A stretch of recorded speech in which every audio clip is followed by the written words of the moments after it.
Hello, everybody. This is Tony DeLigio. I'm a senior editor with Plastics Technology Magazine. I'd like to welcome you to today's webinar, Injection Molders, Grow Your Profits, Increase Your Volume, and Bring Additional Value to Your Customers with 3D Printing. Today's webinar is brought to us by Additive Accelerator, and they're going to look at how additive manufacturing can be complementary to injection molding, not just competitive to it. We have two presenters today. With us is Alan Guyan. He is the CEO of Additive Accelerator. He has more than 20 years of experience in expanding conventional manufacturing and engineering using additive manufacturing technology, including 9 years as the Director of 3D Design and Manufacturing Innovation at Under Armour, and he is currently the CEO of Additive Accelerator. Joining Alan will be Lester Hitch. Lester is the VP of Business Development at Additive Accelerator.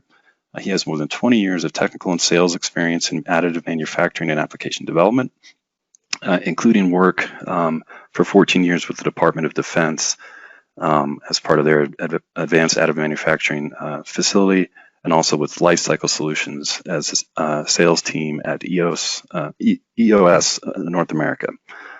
So with that, I'll throw it over to Alan and Lester. Welcome, and thank you for joining us. My name is Alan Guyan, President and CEO of Additive Accelerator. And I'm Lester Hitch, the Vice President of Business Development. And we're going to do a deep dive into injection molding and how this can provide value to your organization and provide new solutions to old problems.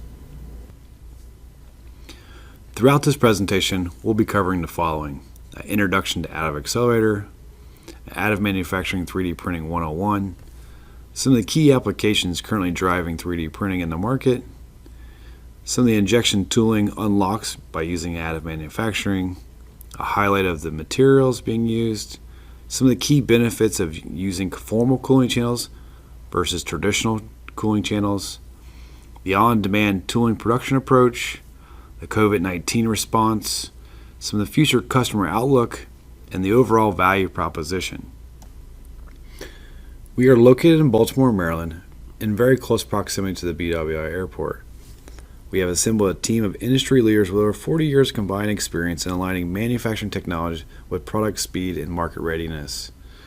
We have expert product development services.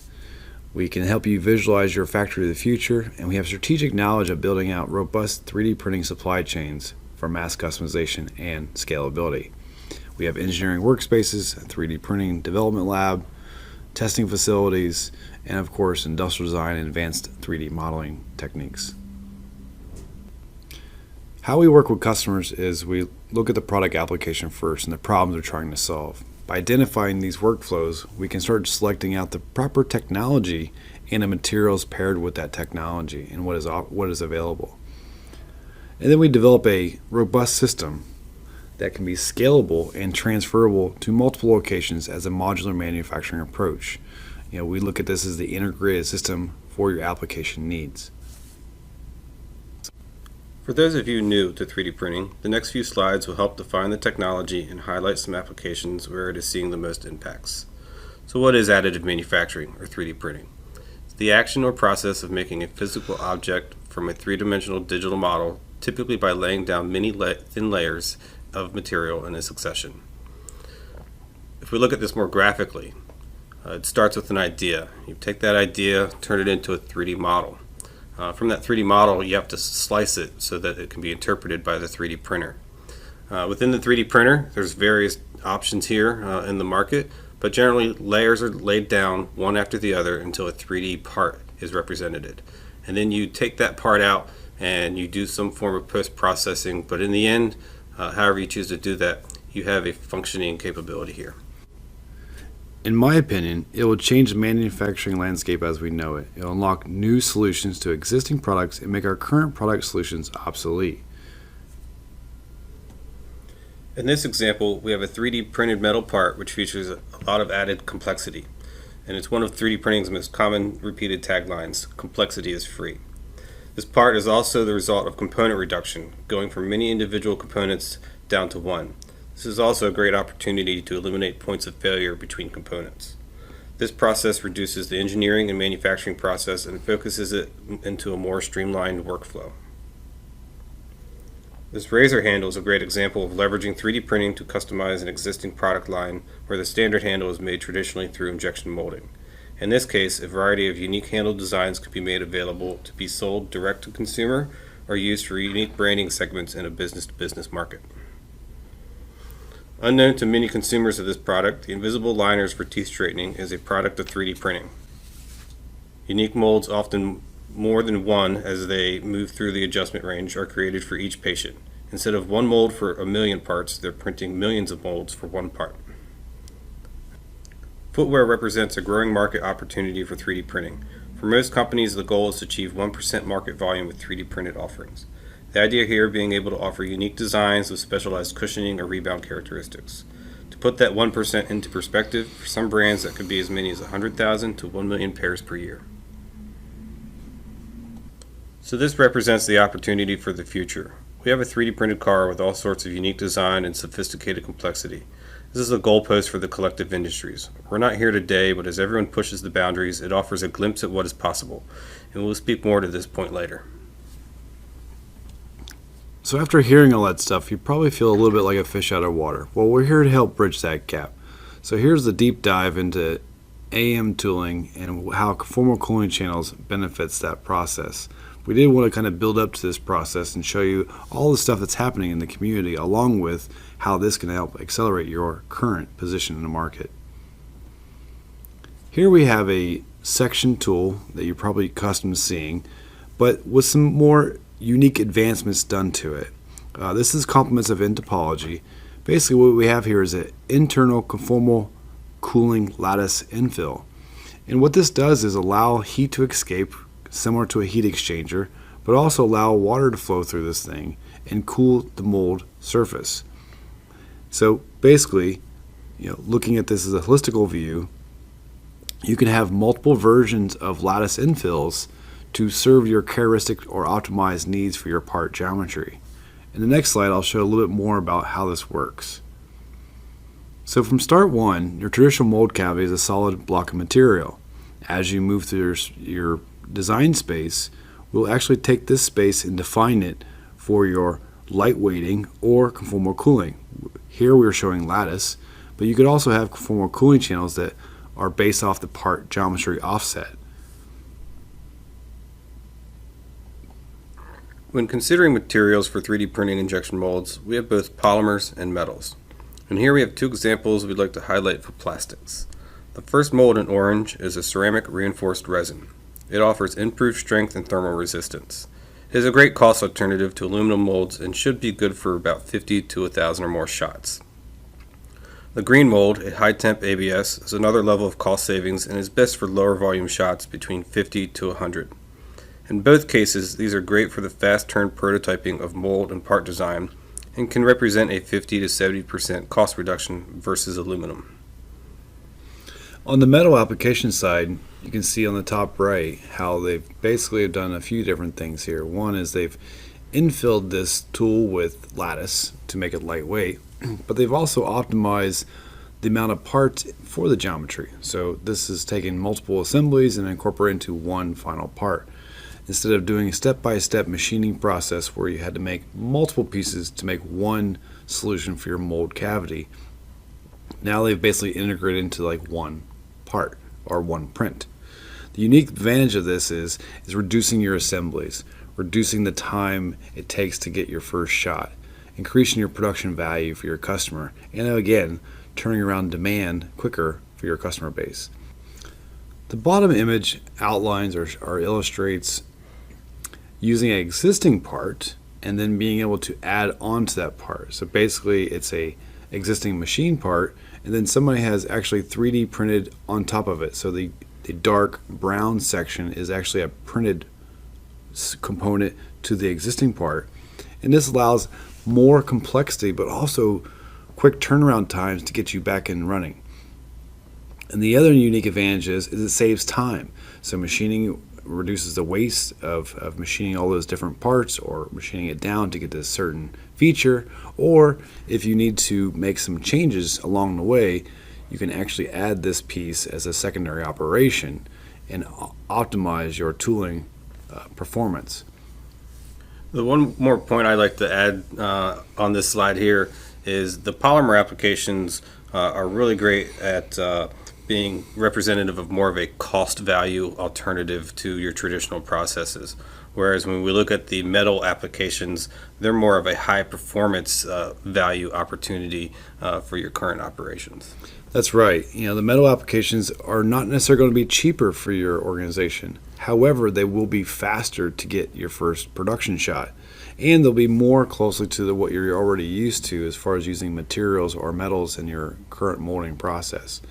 The advantage of it is that you're actually getting the complexity for free, like we mentioned earlier, also the conformal cooling that we'll talk about here in a minute, and also the integration of this, of reducing the amount of assemblies into a part. And again, the highlighted advantage of actually being able to print it onto an existing part. This is kind of unheard of in a lot of frameworks.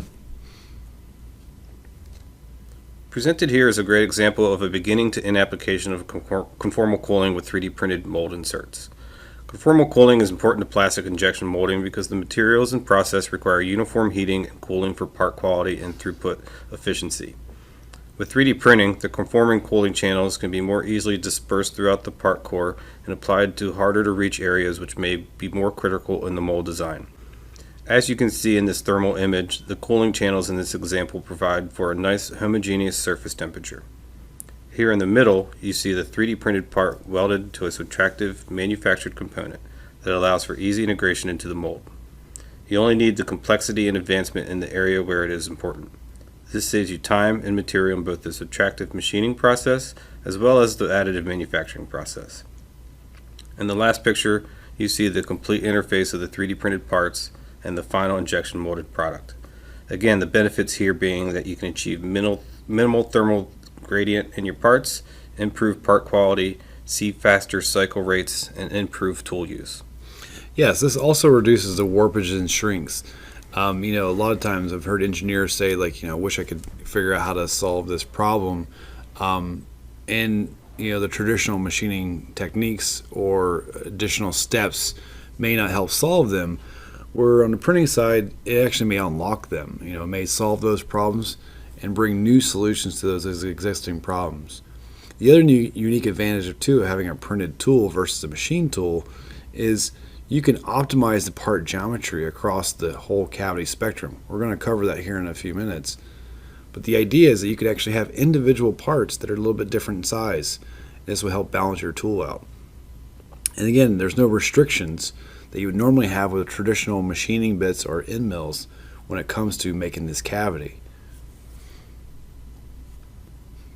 From prior experience being a machinist, I can understand the difficulties when it comes to balancing out your tool for injection molding.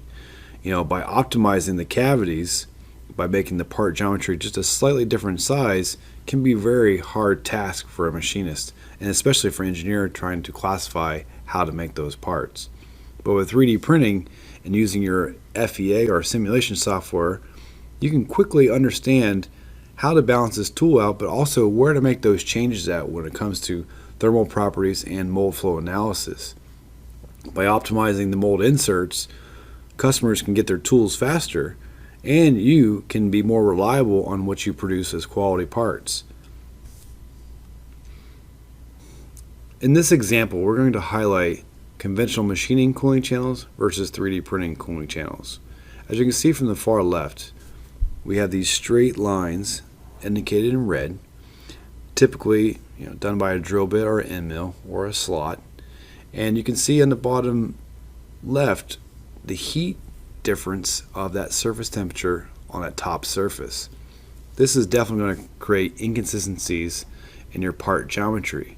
In typical fashion, a machinist or a molding engineer would normally cut those sections out and remake those parts to add additional cooling to that operation, which makes the tooling quite complex.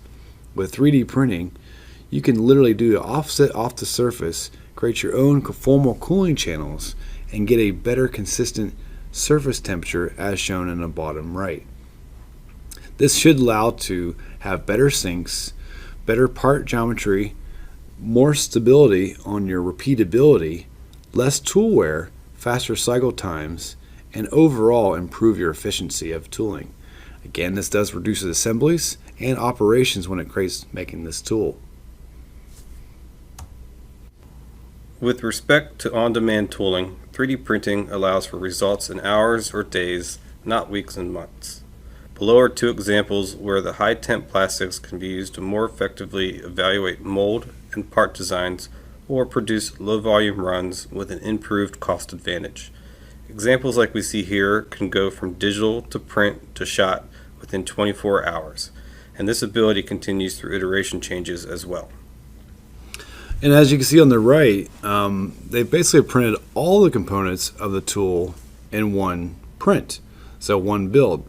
So thinking about this as an operational point of view from a machining side, this would take a guy individually parts through a machining process, and it may take them several days to actually get all those components put together. Versus the printing process, they're putting all the parts in one shot together into our one build. The unique thing also into this is as we print these parts and say there needs to be a very significant change, change is actually free to a certain extent. Unlike the machining process where you have to go back and reset up all those different steps to machine it out and so forth, now by printing it, they can make iterations for free. Even though it costs time and money on the short time, it still is faster because now we print, we have the parts, and we can work with that.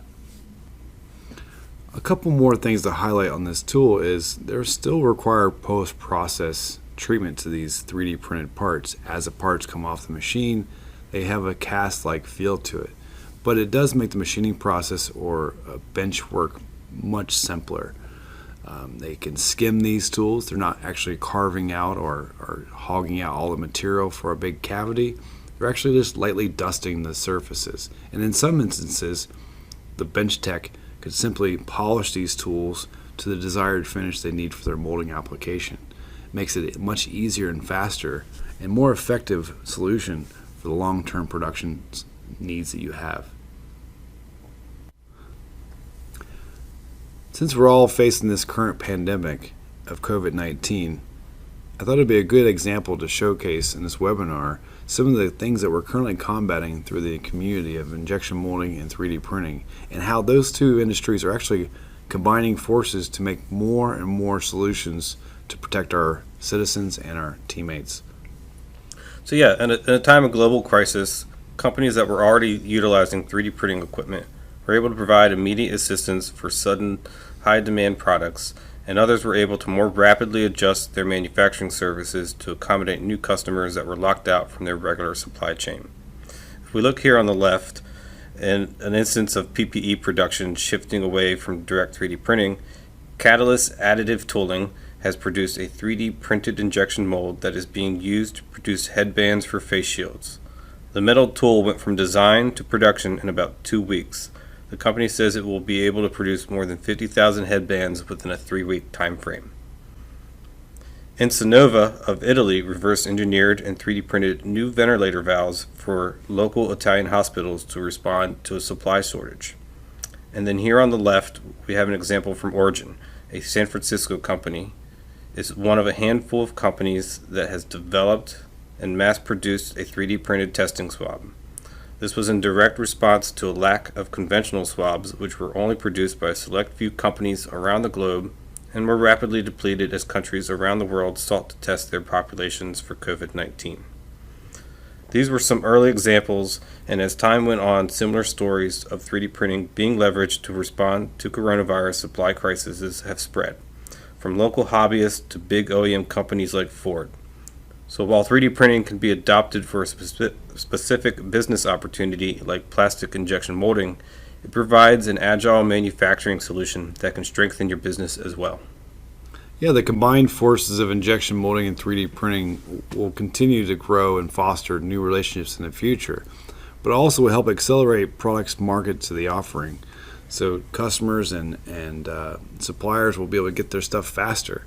But also, too, in a stage of pandemic where supply chain becomes scarce and now you're maximized on the tools available to you, this is a really good approach to how to combat that. And I think moving forward, you'll see more and more of this coming to life. More simple solutions, but also more complex solutions into a simple solution. Integrating more parts together and providing more of a hybrid manufacturing approach will accelerate injection molding and 3D printing.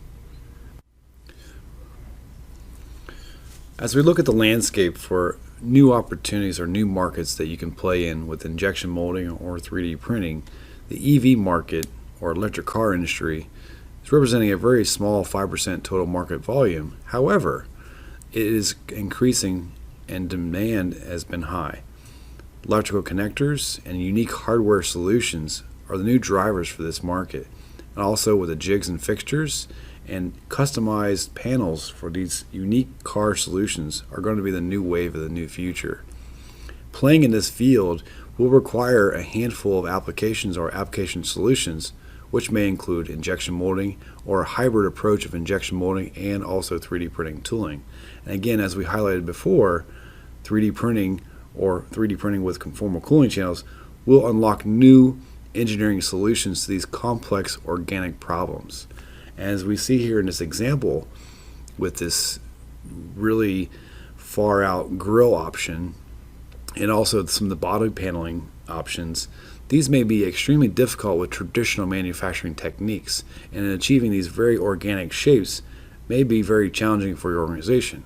But combining this with a hybrid manufacturing approach with 3D printing tooling and your traditional machining operations will allow you to be effectively drive that market home.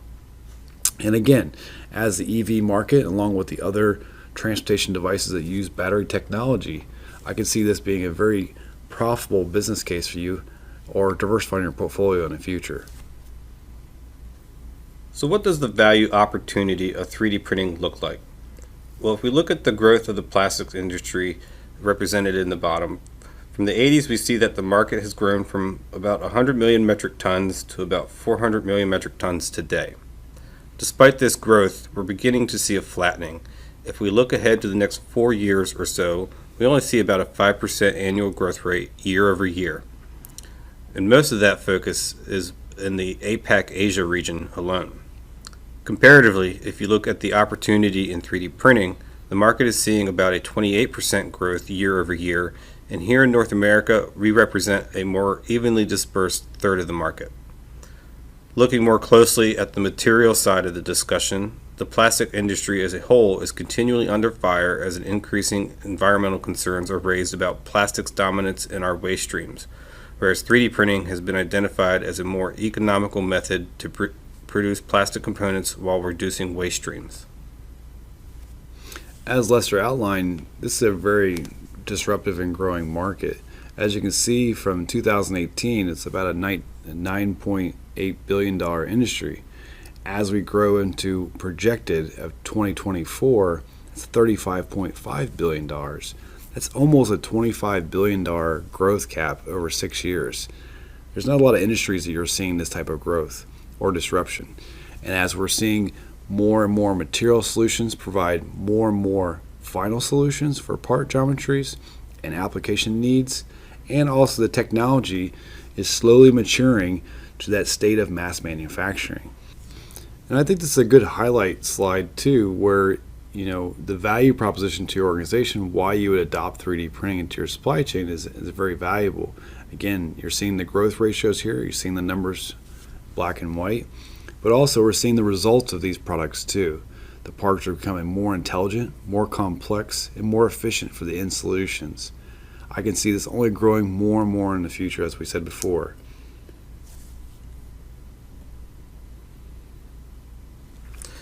As we key in on our summary here, it's worth mentioning how the integration of 3D printing into a company can add value to your customers and improve your retention rate. Customers have high demands and expect their manufacturing partners to deliver best results with advanced technology.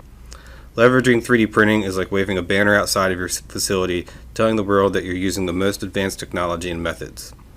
3D printing empowers your engineers and machinists using high-performance materials and possesses processes to execute built-in complexity and versatility to take advantage of advanced tooling features like we've discussed, such as conformal cooling and lightweighting. Furthermore, 3D printing allows for the reduction of dependency on outsourcing. Secure your supply chain locally and with confidence, knowing that the North American market leads the 3D printing industry in expertise and innovation. This allows you to protect your customers' designs and IP. You can decentralize your manufacturing by localizing, by leveraging services closer to the point of need. Lastly, 3D printing represents an opportunity to improve your speed to market. This is achieved through faster prototyping and design iteration. 3D printing is also part of the digital supply chain in Industry 4.0, which will support the drive for more agile manufacturing. It offers the flexibility to meet low volume and high volume production demands with the added advantage of design versatility, which means the ability to explore new markets and business models. By highlighting 3D printing in your organization or showing that you have it, it's kind of a unique card now that says that you're an innovative company and that you're thinking out of the box. By introducing 3D printing into your supply chain for final tools or final parts, it just makes you more competitive for your future market and also allows you to diversify your portfolio of your overall product offering. As we move into the Industry 4.0, as we continue down this path of Industry 4.0, manufacturing facilities become more of experience centers and the oohs and ahs for a great dog and pony show. With the advances of 3D printing and the advancements of automation, makes this a seamless operation of just high sophistication. Your organization, by adopting 3D printing, will allow you to message that and also give you a certain card to flag and show how innovative your company is by using these different technologies. And as the technologies evolve, it allows you to mature with that technology and also be an early pioneer through the adoption process. Adopting the part process for your overall supply chain will make much more effective solutions for your end solution game. So as you look at the future, manufacturing is going to look a lot different. More software-driven solutions, 3D printing, advanced materials, better engineering solutions, more effective choices, or better choices being made, and in shorter time. Less material, lower carbon footprint are all big drivers of what makes manufacturing great and also compelling, and some of the disadvantages of manufacturing inefficiencies that we've outlined during this presentation. So I think the path from product to manufacturing will be more intuitive and streamlined. I think what you'll see is that 3D printing and injection molding offers some unique advantages and unlocks new potential. Hopefully for some of you, this myth busted some of the concerns about 3D printing replacing injection molding. It will not. It will continue to be a complementary technology to the foundations we have today. 3D printing will be an opportunity multiplier for your business. There's a lot of opportunity and a lot of challenge to get there. If we look at where we are now, it's just a matter of many incremental steps. We feel that the integration of 3D printing with injection molding is one of those steps, and we're happy to help guide you on that journey. Yeah, I think the idea here is that 3D printing will complement injection molding and it'll help accelerate your product offering needs and help break new solutions to your customers' problems. We'd like to thank you for your time today and joining us during this webinar, and hopefully it was very informative for you. And if you have any questions, feel free to reach out to. My name is Alan Guyan. And I'm Lester Hitch. And you can email us or find us on LinkedIn or check out our website. But we're definitely looking forward to hearing from you. Thank you again, and we'll now take questions.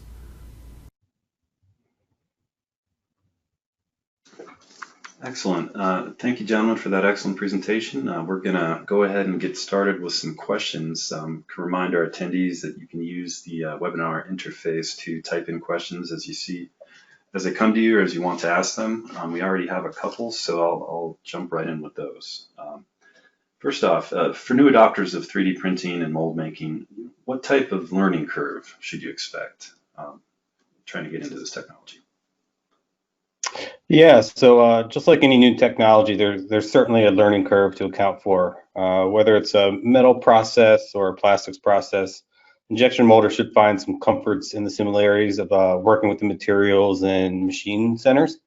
After that, it's just learning new software features and new design principles. This is also why we exist here at Additive Accelerator. We want to assist you with the adoption of 3D printing. So we have a number of services that we can provide to assist you with that. Excellent. I had one here around conformal cooling. Could you guys further explain conformal cooling process with 3D printing, versus traditional mold making? Does that added complexity, really add value at the end of the day? Alan, did you want to take that one? Sorry, I was muted. Yes, there's a number of case study examples out there that test the benefits of 3D printed molding applications using conformal cooling channels. Throughout that, basically what we've found is, they give this mold surface a better, even, consistent temperature. You can produce faster shots. You can get different engineering geometry that you couldn't get with traditional machining operations. Generally in the machining operations, your end mill and drill bit are your kind of weak points of what you can do from your conformal cooling, or you need to rethink the mold, do several pieces in order to get those really good channels in there. And then also the new unlocks outside of just cooling channels, but is like infill lattice that's also being used as kind of like a heat sink or to remove the heat versus using traditional cooling channels. So combination of infill lattice and cooling channels. Okay, that makes sense. Another one kind of around tooling here, this time with aluminum. I use aluminum molds in my process. Could I 3D print an aluminum mold? Yes, I can take that one. The short answer is no. It's certainly not recommended, and it's not common practice. While the industry options for aluminum are still growing and more high strength and high temperature options are becoming available, most of these aluminum materials are being tailored for aerospace or other structural components within the 3D printing market. If kind of like expanding on your question a little bit, if you're looking to save time and go through a prototyping phase or have a low volume production need, then we'd suggest sticking with like the high temp, high strength plastics we highlighted throughout the presentation. If you're looking for more of an advanced mold application with a lot of unique features and improved capabilities, then the 3D printed metal molds using the tooling grade alloys that are currently available, such as a miraging steel or some tooling grade steels, would be the best choice to meet the demand for higher performance mold engineering. And they'd also give you like a really good dimensional stability too. And again, of course, you can embed your cooling channel or infill lattice in those as well. The aluminum is still kind of a holy grail to some folks, and on a polymer side, you do have aluminum filled nylons, which have been used in similar applications in the past, but it's not going to be like your traditional 70-71 materials or 60-61 materials. It's going to be closer to, you want to use the steel materials that they have basically offering for that. Okay. I had a specific question here. Do you see the use of E-beam or other methods to weld printed insert terminals or terminations onto their bases? It's kind of combining processes there. Yeah, absolutely. One of our slides, we kind of outlined how you use like kind of like an existing part, and then you kind of build on that. It depends. I mean, I think what you want to be able to do there, a lot of times I've seen that in the past where you have some wear, right? So maybe a guy will take that section up and then he'll remachine it back out. That works really effectively.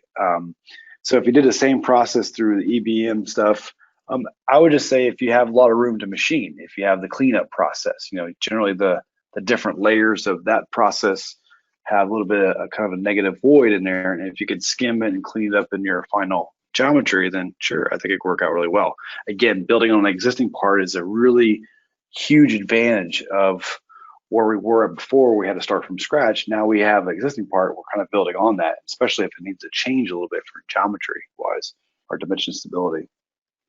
Okay. I had a question here about going back or touching on metal printing of parts and looking at SLS or bonded powder metals. With the latter, is there a post printing sintering shrinkage that can cause any problems with meeting nominal shape dimensions, or what level of shrinkage do you get, I guess? Is it you talking about for a polymer, or are you talking about for the metal printing? For metal printing. And there is a little shrinkage. Yeah, there is a little bit of shrinkage. I don't know what the exact ratio is because it's based on a number of variables of what the material is, where you're printing with, the size and geometry, how the geometry is laid out for heat, ventilation, and so forth in the build cavity of the printer.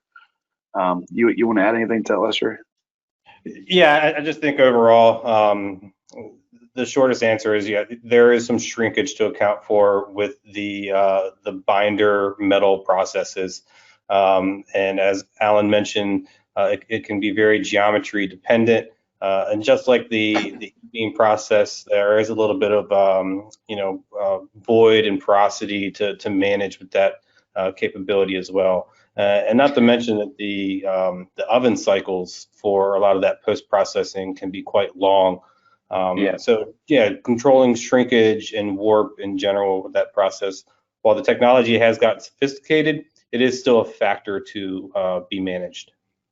Yeah, one way to think of it too is like if you wanted to, you may make the geometry a little bit bigger in general because you have a post-process operation. So you may have to go back to polishing or machining, and generally the parts are already kind of naturally bigger. So when you have a shrink factor, you'll figure out what that percentage is of after a few test prints with that material, or the manufacturer may be able to tell you what exactly that is, and with the OEM supplier. But in traditional means, you're going to make that part a little bit bigger. I mean, this is kind of a faster way to remove a lot of material out of a cavity, get something kind of formed up, do a light skim cut of the cavity of the tool, and then get it right into your injection molding machine. Okay. A question here, kind of touching on things you'd see in traditional injection molding and whether or not they carry over to 3D printing of plastics. The person was wondering about birefringence or like the existence of residual stress in materials. Is that something you see in printed plastic parts? Either of those? That's a good question. I can kind of answer that one. So basically, the printed materials, definitely, we'll start with the powder side for sure. They're really close to injection quality materials coming off the printer. They're just not 100%. I mean, you're just a few points below injection quality. And people, what they do is they design for their applications. So that's how they kind of get around that. In injection molding, you have to kind of design for injection molding. So it's really, to be fair here, it's really you're designing for the process or the exact application. So you're designing for the manufacturing process. And that's how they tend to get a little bit better geometry stability and also those good strength parts. But to equate it to exactly what you're asking, we probably got to come back to you on exactly like that, on what the correct position would be. Yeah, okay.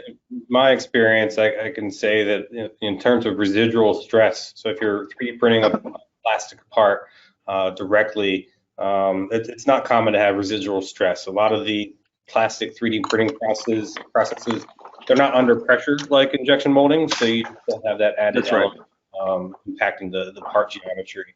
Whereas in metal, because you're dealing with a heating and cooling process of the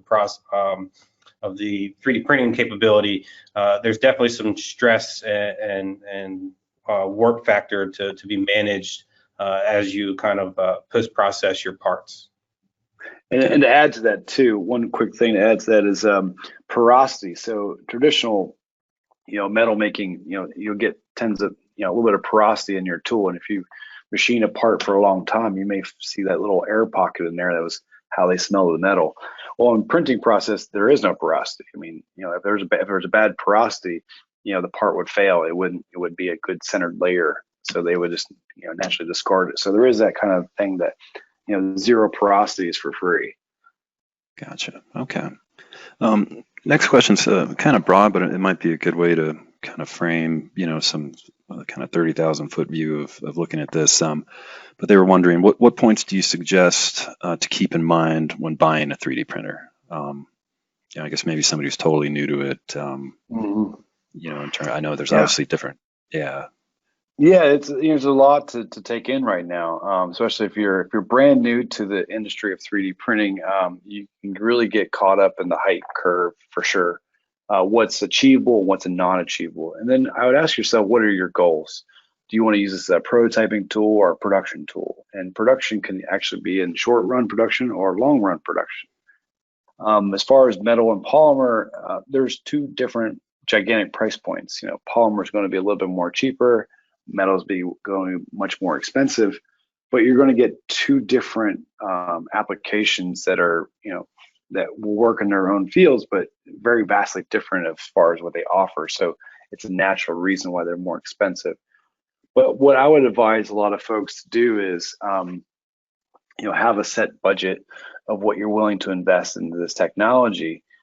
You can get your feet wet with some of the desktop stuff. The unfortunate part of the desktop stuff sometimes leads you a misalignment, and you get frustrated quickly and not really taking the value of what the printing can really offer. There's a lot of disruption in printing right now. There's a lot of, decentralizing stuff, getting rid of processes. Some folks, this is a terrifying environment right now.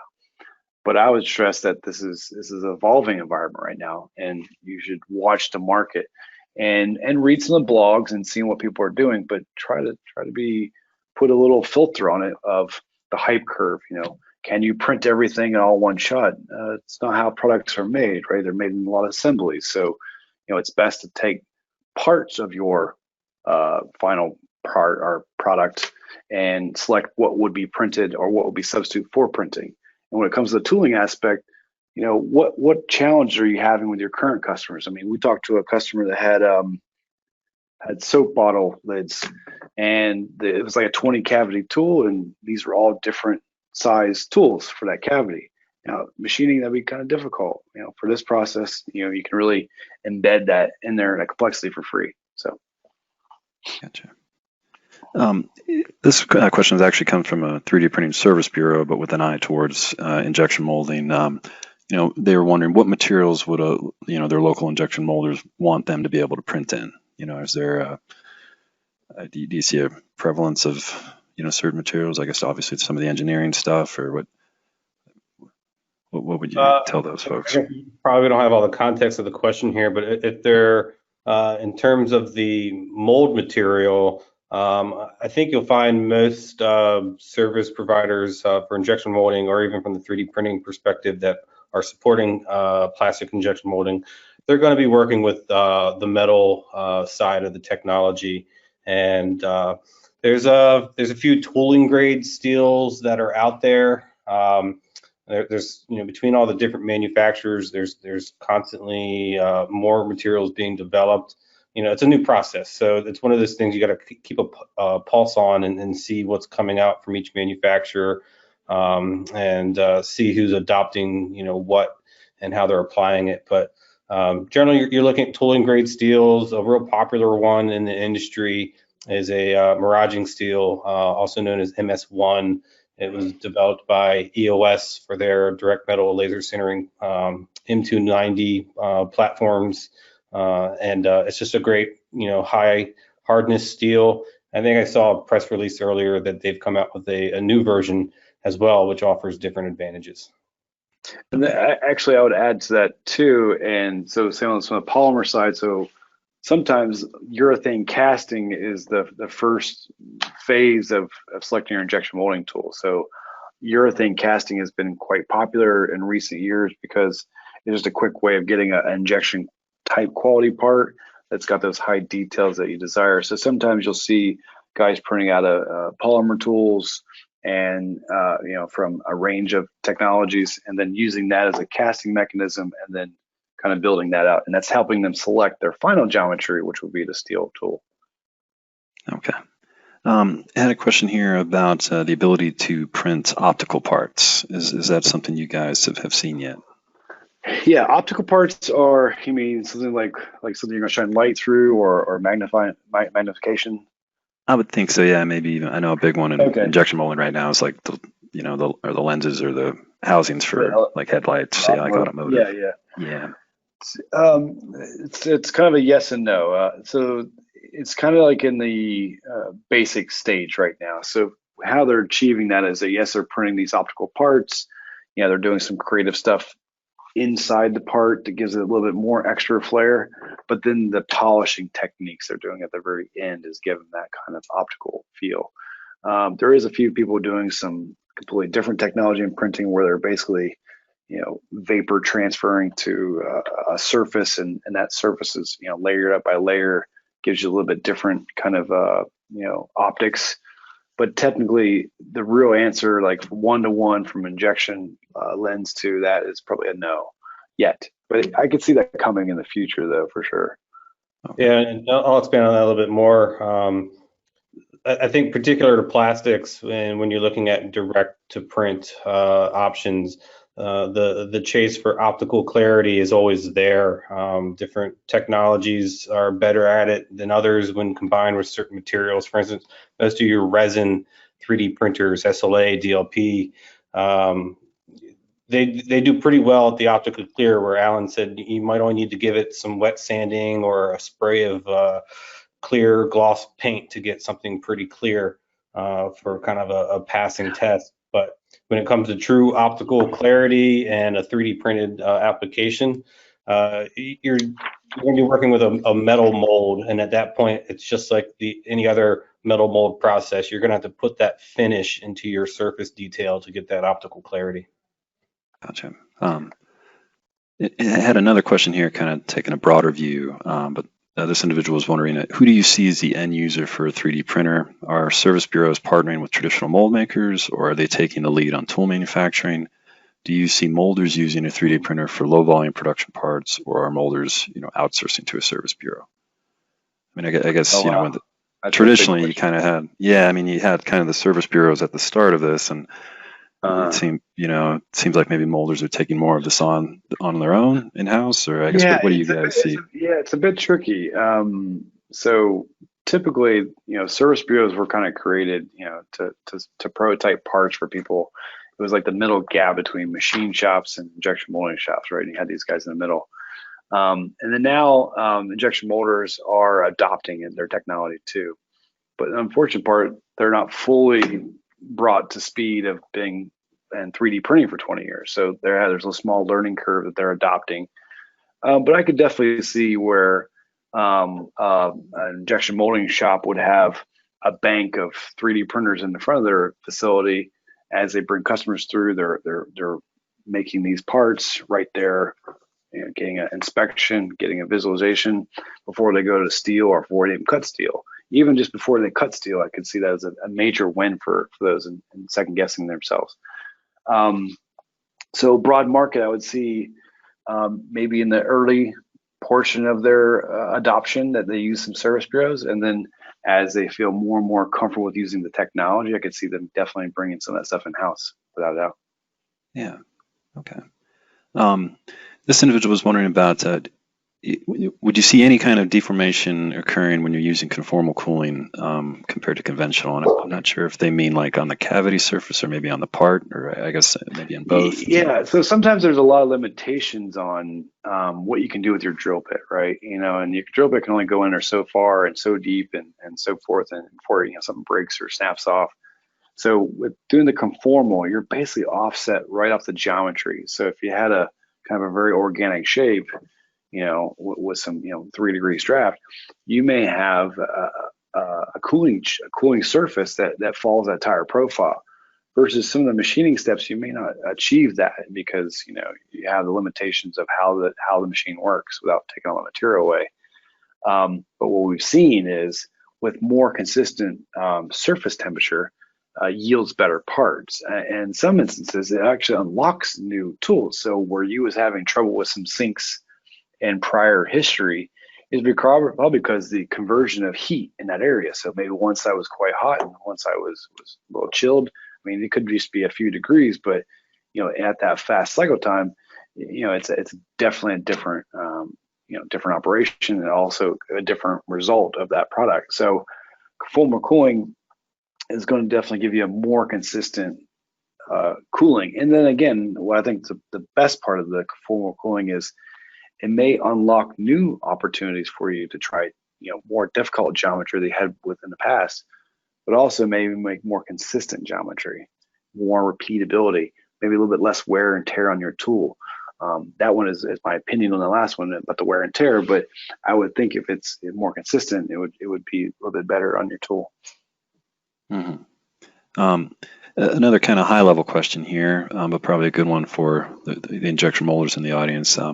What is the most suitable complementary 3D printing system for injection molders? I know there's obviously a lot of different technologies out there. But I mean, you mentioned, you know, like there's the desktop stuff that maybe you're just tinkering with, but if you're going to put in a little more money or get more in towards production, yeah. Well, I think I would look at the portfolio of products that the molder's making, right? I mean, molders can get really narrowed down really quickly on what they make. So if you have a packaging plant that makes a lot of bottles, you know, I would probably steer them towards a metal tool solution, because, you know, he could definitely go almost from his metal machine to some sort of bench work or post-process machining and go right to his, you know, to his production. If you had somebody that is maybe a little bit, you know, more flexible parts, you know, really something really elastomeric, you know, I may kick them over to the polymer tools in the beginning, because just to vet out what is kind of working there. Because there is a serious acquisition to going from metal. I mean, it's a very high price point, and it's a decision that you need to make, you know, based on how much capability you're going to use those parts off that machine. I mean, it's not a great prototyping tool; it's a great commercialized tool. The polymer tools can have a little bit more flexibility being prototyping and some sort of production. But when you go to metal, these parts need to either be sold or they need to be used. Yeah, and the one thing I'd like to expand on there, granted, if you're an injection molding facility, some of this might be moot to you, but you know, the adoption of a process like metal 3D printing, while it may be the most useful for plastic injection mold making, it's not just the acquisition of the core technology equipment. It also requires a lot of the post-processing technologies that I would say are traditional in the subtractive CNC space of things. That's right. And having that, both the knowledge and employee resource to support that. So if you were someone who was strictly in a plastic environment wanting to suddenly jump into metal, it's certainly doable, but you definitely have more of an advantage, both from a learning curve as well as a pre-existing complementary technology starting point if you're already deep into the injection molding space and have all the supportive equipment and staff to go with it. And there's some build size limitations too. You know, so metal printers are getting very big, and even the cast machines are getting really big. So, you know, you just gotta make the right selections of what you want to do with it. But I think we hit on that. Yep, it's good stuff. Yeah. Well, excellent. We're approaching the top of the hour, and I'm not seeing any more questions come in. I want to thank Alan and Lester, both you guys, for a really excellent presentation, and Additive Accelerator for sharing this information with our audience. Want to let our attendees know that you'll be able to see a recording of this webinar on the PT Online website under the events section. And if you wanted a PDF of today's presentation, you can request that from us as well. So again, want to thank Alan and Lester and Additive Accelerator, and thank all of our attendees for joining us today. And we hope to see you again on another webinar soon. Okay. Yes, thank you very much. Thank you for having us. Thank you.